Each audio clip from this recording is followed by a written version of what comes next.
Hello everyone, welcome back to Hima study.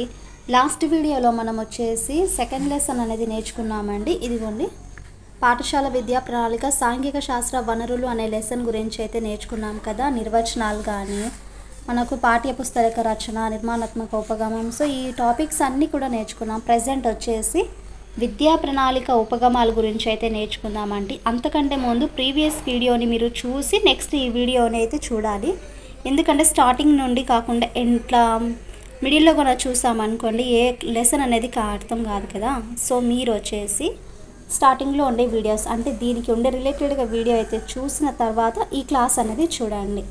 సరే, మరి విద్యా ప్రణాళిక ఉపగమాలు ఏంటి, దాని యొక్క నిర్వచనాలు, అలాగే అన్నీ కూడా మనం ఈ లెసన్లో అయితే నేర్చుకున్నామండి. వీడియోని ఎక్కడ స్కిప్ చేయకోకుండా దయచేసి ఎండింగ్ వరకు చూడండి, మీకు లెసన్ కంప్లీట్గా అర్థమవుతుంది. అలాగే మన ఛానల్ ఫస్ట్ టైం కనుక చూసినట్లయితే please do like and share, subscribe to my channel. సరే, విద్యా ప్రణాళిక ఉపగమాలు ఏంటి అనేది చూసుకుంటే ఫస్ట్ వన్ చూసుకోండి, మనోవైజ్ఞానిక ఉపగమం. దీనినే మనము సైకలాజికల్ అప్రోచ్ అనేసి అంటారు. తార్కిక ఉపగమం చూసుకుంటే లాజికల్ అప్రోచ్, ఏకకేంద్ర ఉపగమం కాన్సెంట్రిక్ అప్రోచ్, వర్తులాకార ఉపగమం స్పిరియల్ అప్రోచ్, కాలానుగుణ ఉపగమం క్రోనోలాజికల్ అప్రోచ్, సహసంబంధ ఉపగమం కర్లేషన్ అప్రోచ్. నెక్స్ట్ వన్ చూసుకుంటే అంశరీతి ఉపగమం ట్రాపికల్ అప్రోచ్. ఎయిత్ వన్ వచ్చేసి యూనిట్ ఉపగమం అండి, యూనిట్ అప్రోచ్ అంటారు. సో ఇవి మనకు విద్యా ప్రణాళిక ఉపగమాలు. సహసంబంధ ఉపగమాలు వచ్చేసి మనకు 2 టైప్స్ ఉంటాయండి. ఫస్ట్ వన్ వచ్చేసి అంతర్గత సహసంబంధము, సెకండ్ బహిర్గత సహసంబంధం. మరి అంతర్గత మనకు సహసంబంధం గురించి ఒక ఎగ్జాంపుల్ అయితే ఇచ్చారు చూడండి. ఇక్కడ అక్బర్ గురించి బోధించినప్పుడు మొఘల్ సామ్రాజ్య స్థాపకుడు బాబర్ నుంచి బహదూర్ షా వరకు బోధించడం. ఎగ్జాంపుల్స్ బాగా గమనించి అర్థం చేసుకోవాలండి. మరి బహిర్గత సహసంబంధం అంటే ఏంటి? ఎగ్జాంపుల్, ముంబై యొక్క చుట్టుపక్కల పండే ప్రతి పంటకు, అక్కడ ఉండే నేలలకు, శీతోష్ణ స్థితికి, వాణిజ్యానికి, రవాణాకు సహసంబంధం ఏర్పరచడం అనేది బహిర్గత సహసంబంధం. గెస్టాల్స్ మనస్తత్వ శాస్త్రం ఆధారంగా రూపొందించబడింది ఏంటి? యూనిట్ ఉపగమం. ఈ యూనిట్ పథకాన్ని రూపొందించిన వారు ఎవరు చూడాలి ఇక్కడ? HC Morrison. ఈయన చికాగో యూనివర్సిటీకి చెందిన ఆయన. యూనిట్ పథకాన్ని రూపొందించిన వారు ఎవరు? HC Morrison.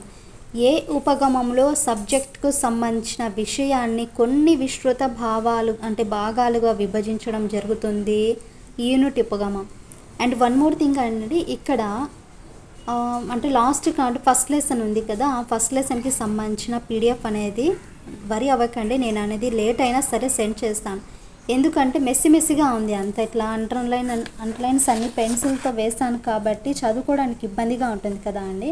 సో ప్రిపేర్ అయ్యేటప్పుడు నేను ఎరేజ్ చేసి మీకు పీడిఎఫ్ అనేది సెండ్ చేస్తాను, వరి అవ్వకండి, లేట్ అయినా సరే సెండ్ చేస్తాను, అర్థం చేసుకుంటారు అనుకుంటాను. సో నాకు టైం ఉండదండి, ఒక వీడియో ఎడిటింగ్ చేయడానికి, రికార్డ్ చేయడానికి చాలా టైం అయితే పడుతుంది. మళ్ళీ పీడిఎఫ్ అంటే కొంచెం కష్టమే. దయచేసి మీలాగే నేను కూడా ప్రిపేర్ అవుతున్నాను కదా, కాబట్టి కొద్దిగా అర్థం చేసుకోండి. సెండ్ చేస్తాను, కొంచెం లేట్ అవుతుంది. ఓకే, మరి నెక్స్ట్ చూడాలి. ఇక్కడ చూడండి, ఏ ఉపగమంలో ఒక సబ్జెక్టుకు సంబంధించిన విషయాన్ని కొన్ని విస్తృత భాగాలుగా విభజించడం జరుగుతుంది? యూనిట్ ఉపగమానికి. మరి ఈ యూనిట్లలో రకాలుగా చూసుకుంటే ఫస్ట్ వన్ వచ్చేసి వనరుల యూనిట్, సెకండ్ బోధనా యూనిట్, థర్డ్ అనుభవ ప్రాముఖ్య యూనిట్, ఫోర్త్ విషయ జ్ఞాన యూనిట్, ఫిఫ్త్ నిర్మాణాత్మక యూనిట్. యూనిట్లలో రకాలు. మరి ఉపాధ్యాయునికి అవసరమైన సమాచారం ఇచ్చేది ఏంటి? వనరుల యూనిట్. ఉపాధ్యాయులకు జ్ఞాన నిధిగా ఉపయోగపడేది వనరుల యూనిట్. నెక్స్ట్ విద్యార్థులకు, ఇక్కడ ఉపాధ్యాయులకు అయితే ఇక్కడ విద్యార్థులకు అవసరమైన సమాచారం అందించే యూనిట్ బోధనా యూనిట్. ప్రత్యేక ఉద్దేశాలకు అనువుగా ఉండి కార్యనిర్వహణ విభాగం వచ్చేసి బోధన యూనిట్. విద్యార్థుల నిజ జీవిత సన్నివేశాలు లేదా సమస్యలకు సంబంధించిన అంశాలు ఉండే యూనిట్ని ఏమంటారు? అనుభవ ప్రాముఖ్య యూనిట్ అనేసి అంటారు. మీరు కొద్దిగా ఓపికతో ప్రతి లెసన్, ఇక్కడ మెయిన్ పాయింట్సే కదా, టెక్స్ట్ బుక్ అయితే కాదండి ఇది. మనకు ఎంతసేపు అయినా ఇది రివిజన్ కోసం యూజ్ అవుతుంది. ఇది అకాడమిక్ బుక్ అండి. సో మీ దగ్గర ఈ బుక్ కన్నా ఉంటే యూజ్ చేయండి. విద్యార్థులలో సమస్యని ఎదుర్కొనే శక్తిని అయితే పెంపొందిస్తుంది. దానినే మనము అనుభవ ప్రాముఖ్య యూనిట్ అనేసి అంటారు. నిర్మాణాత్మక యూనిట్ను రూపకల్పన చేసింది ఎవరు? జోన్స్. ఈయన ఏ యూనివర్సిటీకి చెందినవారు? పెన్సిల్వేనియా అనే యూనివర్సిటీకి ఈ జోన్స్ అనేది చెందినవారు. దేనికండి?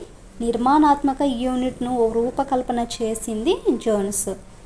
విద్యార్థి నిజ జీవిత సమస్యలు సమర్థవంతంగా ఎదుర్కోవడానికి తగిన సామర్థ్యాలను పెంపొందించే యూనిట్ ఏంటి? నిర్మాణాత్మక యూనిట్. ఈ నిర్మాణాత్మక యూనిట్లో సోపానాలను సూచించింది ఎవరంటే డాక్టర్ హెచ్సి మోరిసన్. నిర్మాణాత్మక యూనిట్లో సోపానాలను సూచించింది ఎవరు? Doctor HC Morrison. ఈ నిర్మాణాత్మక యూనిట్ యొక్క సోపానాలు చూసుకుంటే ఫస్ట్ వన్ అన్వేషణ ఎక్స్ప్లోరేషన్, సెకండ్ ప్రదర్శన ప్రజెంటేషన్, థర్డ్ సాంశీకరణ అసిమిలేషన్, ఫోర్త్ వ్యవస్థీకరణ ఆర్గనైజేషన్, ఫిఫ్త్ బల్లె వేయడం రెసిటేషన్. ఇవి మనకు నిర్మాణాత్మక యూనిట్ సోపానాలు. నెక్స్ట్ ఎడ్గర్ డేల్ అనుభవ శంకు గురించి అయితే చూద్దామండి. డేల్ కోన్ ఆఫ్ ఎక్స్పీరియన్సెస్ గురించి. ఈ అనుభవాలు పైకి వెళ్ళే కొలిది మూర్త అనుభవాల నుంచి అమూర్త అనుభవాలకైతే ఉంటాయి. ఫస్ట్ చూసుకుంటే శబ్ద సంకేతాలు, దృశ్య సంకేతాలు, థర్డ్ వన్ రేడియో రికార్డింగ్ లేదా స్థిర చిత్రాలు, ఫోర్త్ చలనచిత్రాలు, ఫిఫ్త్ ప్రదర్శన వస్తువులు, క్షేత్ర పర్యటనలు కానీ ప్రదర్శనలు, నాటకాలలో పాల్గొనుట, సవరించిన అనుభవాలు, లాస్ట్ వన్ వచ్చేసి ప్రత్యక్ష ప్రయోజనాత్మక అనుభవాలు. ఇవన్నీ కూడా మూర్త అనుభవాల నుంచి అమూర్త అనుభవాలుగా అయితే ఉంటాయి. ఏంటి? ఎడ్గర్ డేల్ అనుభవ శంకు గురించి అయితే ఈ అభ్యసన అనే అనుభవాలు ఎలా ఉంటాయంటే విద్యార్థికి ఉపాధ్యాయుడు ప్రవేశపెట్టిన విషయానికి మధ్య గల పరస్పర చర్యయే లక్ష్య సాధన కోసం ఉపాధ్యాయుడు ఏర్పాటు చేసిన కృత్య సమూహాన్ని అభ్యసన అనుభవాలు అనేసి అంటారు.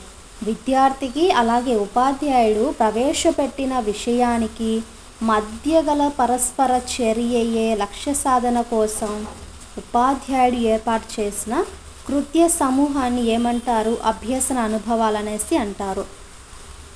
ప్రకృతివాదులైన రూసో, హెర్బర్ట్ స్పెన్సర్, టాగూర్ వంటి వారు ప్రకృతే నిజమైన పాఠశాల అని, అనుభవాలే సాధనాలనేసి వాటి ద్వారా వచ్చే మార్పే అసలైన విద్య అని అభిప్రాయం అయితే పడ్డారండి. మరి ఈ అభ్యసన అనుభవాలు మనకు 3 రకాలు ఉంటాయి. అందులో ప్రత్యక్ష అనుభవాలు, సెకండ్ వన్ వచ్చేసి పరోక్ష అనుభవాలు, థర్డ్ వచ్చేసి అపాదిత అనుభవాలు. ఫస్ట్ వన్ ప్రత్యక్ష అనుభవాలు కన్నా చూసుకుంటే ఈ ఎడ్గర్ డేల్ అనుభవ శంకువులో క్రింది భాగంలో పొందుపరిచిన అనుభవాలు ప్రత్యక్ష అనుభూతిని అయితే కలిగిస్తాయి. ఫస్ట్ ఎగ్జాంపుల్ చూడండి. ఇక్కడ సామాజిక సర్వేలు నిర్వహించడం, నమూనాలు తయారు చేయడం, పటాలు గీయడం, నాటకీకరణ, క్షేత్ర పర్యటనలు ఇవన్నీ దేని కిందికి వస్తాయి? ప్రత్యక్ష అనుభవాల కిందికి వస్తాయి. అంటే ఎడ్గర్ డేల్ అనుభవ శంకువులో ఈ 3 రకాలు అనేవి ఉన్నాయి కదా, అందులో ఫస్ట్ వన్ ప్రత్యక్ష అనుభవాలకి సంబంధించింది. 1826లో ప్రోబెల్ ఈ విషయాన్ని వివరిస్తూ జీవితాన్ని స్వయంగా చేసి తెలుసుకోవడం వలన ఎక్కువ వికాసం, అలవాటు, సామర్థ్యం కలుగుతాయి అనేసి అన్నారు. నెక్స్ట్ సెకండ్ చూసుకోండి. పరోక్ష అనుభవాలు వినడం, చదవడం, చర్చించడం ద్వారా పొందే అనుభవాన్ని పరోక్ష అనుభవం అనేసి అంటారు. ఉదాహరణ చూడండి. రేడియో ద్వారా గాంధీ నెహ్రూ సభ మనకు సంభాషణ అనేది వినడం, టీవీలు, కంప్యూటర్లు, సినిమాల ద్వారా అనుభవాలు అయితే పొందడం, ఉపన్యాసాలు వినడం ద్వారా మొదలైనవి. ఇవన్నీ కూడా మనకు దేని కిందికి వస్తాయి అండి? పరోక్ష అనుభవాల గురించి అయితే వస్తాయి. థర్డ్ వన్ చూసుకుంటే ఆపాదిత అనుభవాలు. ప్రత్యక్ష అనుభవాలు ఇవ్వనప్పుడు ప్రతినిధత్వ కల్పిత అనుభవాలు అనేది ఇస్తారు. ఫస్ట్ మనకి ఎగ్జాంపుల్ చూసుకుంటే పర్వతారోహణ, విద్యుత్ తరంగాలు, మహాసముద్రము, ఖండాలు, ఫ్యాక్టరీలు ఇవన్నీ కూడా దేనికి సంబంధించినవి? అపాదిత అనుభవాల గురించి. ఈ లక్ష్యాధార అభ్యసన అనుభవాలు మొత్తం మనకు 7 ఉంటాయి. అందులో ఫస్ట్ వన్ చూసుకుంటే జ్ఞానం, సెకండ్ అవగాహన, థర్డ్ వినియోగము, ఫోర్త్ నైపుణ్యాలు, ఫిఫ్త్ అభిరుచి, సిక్స్త్ వైఖరి, సెవెంత్ ప్రశంస. ఇవన్నీ కూడా లక్ష్యాధార అభ్యసన అనుభవాలు. సాంఘిక శాస్త్రాలను సంబంధించిన వాస్తవాలు కానీ నూతన పదాలు, సూత్రాలు, సాధారణీకరణాలు, భావనలు వాటి గురించి తెలిపేదైతే జ్ఞానము. ఇక్కడ చూడాలి, వాస్తవాలు, నూతన పదాలు అంటే కొత్త పదాలు, సూత్రాలు, సాధారణీకరణాలు, ఈ యొక్క భావనల గురించి తెలిపేది ఏంటి? జ్ఞానము. ఏమిటి, ఎక్కడ, ఎప్పుడు, ఎవరు వంటి ప్రశ్నలు దేనికి చెందుతాయో వాటిని కూడా మనం జ్ఞానం అంటారు. విచక్షణ చేయడం, పోలికలు, వ్యత్యాసం చెప్పడం ఇవన్నీ కూడా దేని కిందికి వస్తాయండి? మనకు జ్ఞానం కిందికి వస్తాయి. ఫర్ ఎగ్జాంపుల్ చూడండి, ఇక్కడ ఇవ్వడము, వర్గీకరించడము, విశదీకరించడం, వ్యాఖ్యానించడము. ఇక్కడ చూడాలి, విచక్షణ చేయడం, పోలికలు, వ్యత్యాసాలు చెప్పడము అవగాహన కిందికి వస్తుందండి. అవగాహన కిందికి వస్తుంది. ఉదాహరణలు ఇవ్వడము, వర్గీకరించడము, విశదీకరించడము, వ్యాఖ్యానించడము అవగాహన కిందికి వస్తుంది. మోస్ట్ ఇంపార్టెంట్, వీటి మీద కొద్దిగా దృష్టి అయితే ఎక్కువ పెట్టండి మీరు. సమస్యను విశ్లేషించి కీలక అంశాలను గుర్తించడం, సమస్యను విశ్లేషించి కీలక అంశాలను అయితే గుర్తించడం, సమస్య పరిష్కారానికి జ్ఞానాన్ని ఎన్నుకోవడము, ఫలితాన్ని రాబట్టడము, జరగబోయే ఫలితాన్ని చెప్పడం, ఇది వచ్చేసి మనకు వినియోగం కిందికి వస్తుంది. పటాలు కానీ చార్ట్లు గీయడం, చదవడం, గుర్తించడము, పరికరాలు తయారు చేయడం, వర్షమాపని, ఉష్ణమాపని వంటి పరికరాలు వినియోగించడం అయితే నైపుణ్యం కిందికి వస్తుంది. ఒక అంశం పట్ల విద్యార్థి ఆచరణలో కనబరిచే ఆతృతనే అభిరుచి అనేసి అని అంటారు. సో మనకు అక్కడ కొద్దిగా మ్యాటర్ అయితే చాలా చూడండి.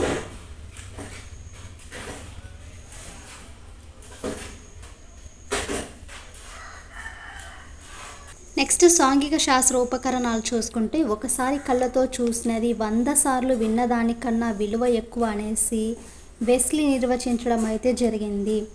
జోసెఫ్ జే వెబర్ ప్రకారం అభ్యసన జరిగే విధానము చూడడం ద్వారా 40%, వినడం ద్వారా 25%, అలాగే స్పర్శ ద్వారా 17, ఇతర జ్ఞానేంద్రియాల వల్ల 15 అని, రుచి వాసన ద్వారా 3% వరకు అయితే అభ్యసనం జరుగుతుందనేసి జోసెఫ్ జే వెబర్ అయితే అన్నారు.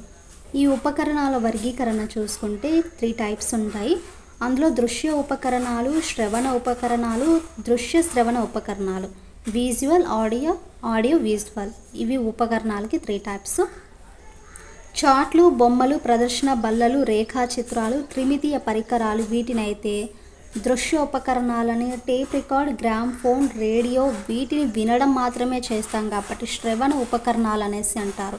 మరి నాటకాలు, వీడియోలు, టెలివిజన్, చలనచిత్రాలు, కంప్యూటరు దృశ్య శ్రవణ ఉపకరణాలు, వీటిని వినగలము, చూడగలము. అందులో చూస్తే నాటకాలు కానీ, వీడియోలు కానీ, టెలివిజన్, చలనచిత్రాలు, కంప్యూటర్ వీటన్నిటిని కూడా దృశ్య శ్రవణ ఉపకరణాలు అనేసి అంటారు. ఇది ఫ్రెండ్స్, ఈ లెసన్కి కంప్లీట్ ఇన్ఫర్మేషన్ అయితే మీతో షేర్ చేసుకున్నాను. ఐ హోప్ మీ క్లాస్ నచ్చింది అనుకుంటే మన క్లాసెస్ని ఫాలో అవ్వండి, అలాగే రెగ్యులర్గా చూస్తూ ఉండండి.